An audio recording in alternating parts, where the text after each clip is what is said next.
Hello, കഴിഞ്ഞ വീഡിയോയിൽ ഞാൻ പറഞ്ഞിരുന്നല്ലോ ഉത്സവമായതുകൊണ്ട് നമ്മൾ തൊഴാൻ വേണ്ടി വന്നതാണെന്ന്. ഇവിടെ സ്റ്റേജിൽ ഗാനമേള നടക്കുന്നതുകൊണ്ട് നമ്മൾ കുറച്ച് നേരം ഗാനമേളയൊക്കെ കേട്ട് നിന്നു. സ്റ്റേജിനടുത്ത് തന്നെ ഇങ്ങനെ ഒരു LED സ്ക്രീൻ വെച്ചിട്ടുണ്ട് കേട്ടോ. നമ്മൾ അത്യാവശ്യം ബാക്കിലായിരുന്നത് കൊണ്ട് നമുക്ക് ഈ സ്ക്രീനിൽ നോക്കിയപ്പോഴാണ് നന്നായിട്ട് കാണാൻ പറ്റുന്നത്. അമ്പലത്തിലേക്ക് കയറുന്ന ഏരിയയിൽ തന്നെ ഇങ്ങനെ ഓരോ ദിവസത്തെ പ്രോഗ്രാം കാണിച്ചിട്ടുള്ള ഫ്ലെക്സ് വെച്ചിട്ടുണ്ട് കേട്ടോ. KS ചിത്രയുടെയും നന്ദഗോവിന്ദം ഭജൻസിൻ്റെ ഒക്കെ പരിപാടിയുണ്ട്.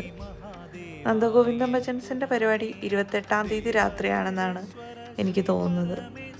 അതുപോലെ KS ചിത്ര അമ്മയുടെ പാട്ടുണ്ട്.